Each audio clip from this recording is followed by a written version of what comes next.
Ovo je biljka koja sadrži jako puno vrijednih sastojaka, ali i biljka od koje strahuju mnogi vrtlari. Ljekovita biljka ili korov, a o kojoj se biljci radi pogledajte u nastavku videa. Lijep pozdrav iz Cvjetne oaze. Tema današnjeg videa je sedmolist. I u nastavku želim nešto općenito da kažem o ovoj biljci, zatim o njenim sastojcima i za koje bolesti se može koristiti i na koje bolesti u stvari pozitivno utječe. Zatim zašto neki vrtlari ovu biljku smatraju strašnim korovom i kako se on može, to jest njegovo širenje može suzbiti. I na kraju kako ovu biljku na najbolji mogući način možemo upotrebljavati. Pa da krenemo od početka. Sedmolist pripada porodici štitarki i s obzirom da toj porodici pripada nekoliko jako otrovnih biljaka, mora se tačno znati da li se radi o sedmolistu ili o nekoj drugoj biljci. A kako možemo prepoznati ovu biljku? Pa po tom što je ona u stvari u znaku broja 3. Na ovoj štapci se vide 3 štapke, znači to je jedno što se tiče te trice po kojoj je karakteristična ova biljka, a i ova lisna štapka je u obliku trokuta. Ako protrljamo ovu biljku, onda ona ima miris na peršun, na mrkvu, na celer, nešto između. Ja jako volim peršun, jako volim celer, jako volim sve te biljke, ali prvi put kad sam je probala, više mi je mirisala na korijander, a ja korijander ne volim. Tako da najbolje da svi vi probate i da odlučite da li je to biljka koju vi želite koristiti ili ne. Što se tiče staništa, ova biljka voli sjenovita mjesta i vlažna mjesta. Zato kod mene vrlo dobro ovdje raste, što mi baš i nije neka prednost jer je se ne mogu riješiti. Vi znate da ja ovdje imam u ovoj mojoj maloj bašti, da imam previše medvjeđeg luka, sad imam previše i sedmolista, ali recimo u ovom dijelu drugom u proljeće je bilo more sedmolista. Međutim, tu trenutno nema grmova kao u ostalom dijelu ove moje bašte i tu je sad sve suho, znači nema ni sedmolista.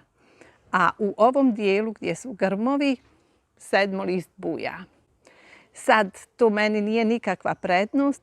Ja znam da će se sedmolist pojaviti jer je to jedna jako invazivna biljka. I po čemu je ova biljka vrijedna? Šta to ona sadrži što je tako vrijedno? Prije svega sadrži kalij, kalcij, magnezij, C vitamina više nego u limunu, željeza više nego u špinatu i mislim da je to sasvim dovoljno da vas uvjerim u vrijednost ove biljke. Ako bolujete od gihta, ako bolujete od reume, ovo je biljka za vas. Na koji način ova biljka utječe pozitivno na organizam? Pa recimo, ova biljka sadrži poliacetilene i flavonoide, a oni djeluju tako što spriječavaju upalne procese u organizmu. Kalijum uz bazične minerale pospješuje izbacivanje prekomjerne mokraćne kiseline. Znamo da kristali mokraćne kiseline uzrokuju giht, a latinski naziv ove biljke je upravo Egopodium podagraria, a podagra znači giht. Znači, ova biljka je jako dobra za sve one koji imaju giht. Može se unositi i konzumiranjem, a mogu se praviti i obloge. Ako su vam recimo neke vrijednosti u krvi povećane, što može nagovještavati da u organizmu postoji neki proces koji može dovesti do pojave gihta, onda naravno možete preventivno upotrebljavati ovu biljku. Znači, sedmolist je dobar i za izmokravanje. I bez obzira što je ova biljka zaista tako vrijedna, od ove biljke mnogi vrtlari imaju strah. Ja sam recimo, što se mene tiče, zaista kad vidim da negdje ima malo sedmolista, znači da mu je tu dobro i da ga neće biti samo tako malo, da će ga biti jako puno. Sedmolist okupira sve i kao što sam rekla, ako je zemljište prilično sjenovito i ako je malo vlažno, sedmolist tu ostaje. On nikad neće sasvim nestati. I kako ga možemo iskorijeniti? Naravno, jedne godine možemo prekopati taj dio bašte, izvaditi svaki komadić, ali računati da ako je ostao bilo koliki komadić, jako mali komadić korijena, da će se taj sedmolist ponovo pojaviti sljedeće godine ili za 2 godine. Ono što se može uraditi je da se svake godine nadzemni dio čupa.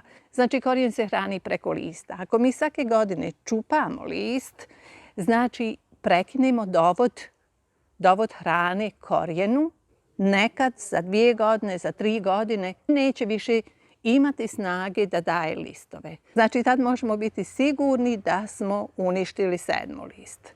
Drugi način je da recimo stavimo foliju, da ta folija bude jedno duže vrijeme, možda godinu, 2 godine. Znači, na taj način ćemo isto spriječiti biljku da se hrani, neće imati svjetlosti, listovi neće imati kud rasti i vremenom će se taj korijen osušiti. I sad na kraju da vidimo kako je možemo koristiti. Najbolje je koristiti mlade listove sedmolista. Ti listovi se koriste od marta do maja. Kad su listovi stariji, oni imaju puno intenzivniji i okus i miris, tako da se može koristiti, ali ga je sad recimo u ovo doba najbolje koristiti kao začin. Isto kao što koristimo recimo list peršuna da samo stavimo u jelo malo, isto tako se može sad koristiti sedmolist. Naravno, u proljeće, u martu možemo koristiti kao salatu, možemo koristiti za supe, za pesto, ali treba računati da ako ovu biljku, to jest lišće, prilikom pripreme zagrijavamo na temperaturi višoj od 60 stepeni Celzijusa, da mnoge dobre sastojke time uništavamo.